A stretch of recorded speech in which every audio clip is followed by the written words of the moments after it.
Miss হবে না আপনার পছন্দের টিভি শো। দেখুন জি5 অ্যাপে একদম ফ্রি। আমি মহামান্য আদালতের সামনে আমার প্রথম সাক্ষী রাখাল দাস বাবুকে পেশ করতে চাই। অনুমতি দেওয়া হলো।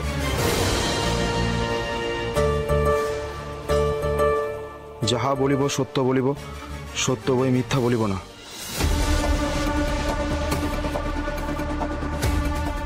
রাখাল দাস বাবু, 15ই জানুয়ারির রাতে আপনার সামনে এক্স্যাক্টলি কি কি ঘটেছিল জজ সাহেবকে বলুন।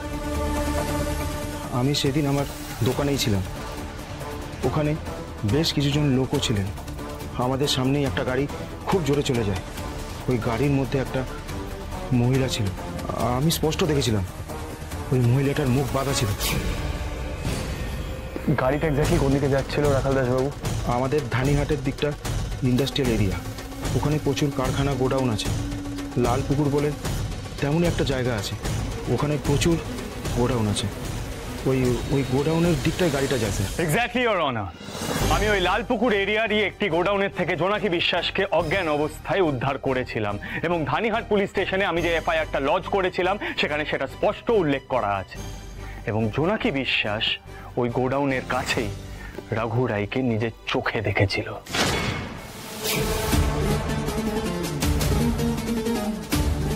বলছি ফ্যাশন বাবু, একটু বাইরে আসুন না।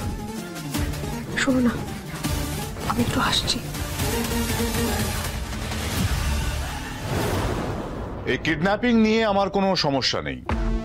আমার সমস্যা হলো এই কিডন্যাপিং এ আমার নামের ইনভলভমেন্ট নিয়ে। আপনি যদি অনুমতি দেন, মিস্টার রাখাল দাসকে আমি কয়েকটা প্রশ্ন করতে চাই। অনুমতি দেওয়া হলো। Thank you lordship.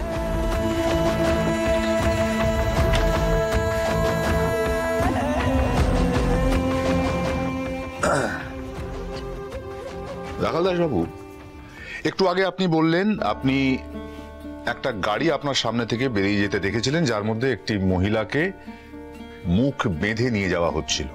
আগে স্যার। আচ্ছা, একটু ভালো করে দেখুন তো, আমার এই লেফট প্রোফাইলটা দেখুন, ডান দিকের প্রোফাইলটা দেখুন। আপনি কি আমাকে ওই গাড়িতে দেখেছিলেন? না স্যার। ভালো করে মনে করে বলুন, আপনি কি আমাকে দেখেছিলেন? না না স্যার। ইওর অনার, সাক্ষী নিজের মুখে এক্ষুনি বললেন যে তিনি গাড়িতে আমাকে দেখেননি, মানে রঘু রায়ের চেহারা উনি গাড়ির মধ্যে দেখেননি।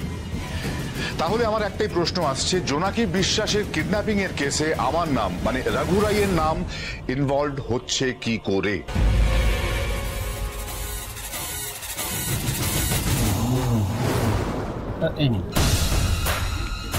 অসংখ্য ধন্যবাদ দাদা। এই প্রমাণটা নাতিবাবুকে দেখালে নাতিবাবু রঘুজাকাকে মাত দেবেই। Thank you so much. Thank you. আসুন ফ্যাশন বাবু।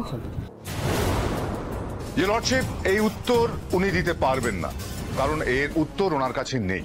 আর শুধু উনি কেন, যিনি অভিযোগ করেছেন সেই জোনাকি বিশ্বাস, তার কাছেও এর সদুত্তর নেই। তার কারণ থাকলে উনি এই কোর্টরুম থেকে উধাও হয়ে যেতেন না।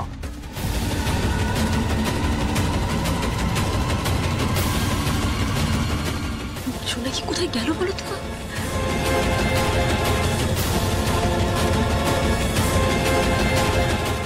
জোনাকি বিশ্বাস কি আবার কোনো গন্ডগোল পাকানোর প্ল্যান করছে? জি5 ডাউনলোড করুন আর সব এপিসোড দেখুন একদম ফ্রি।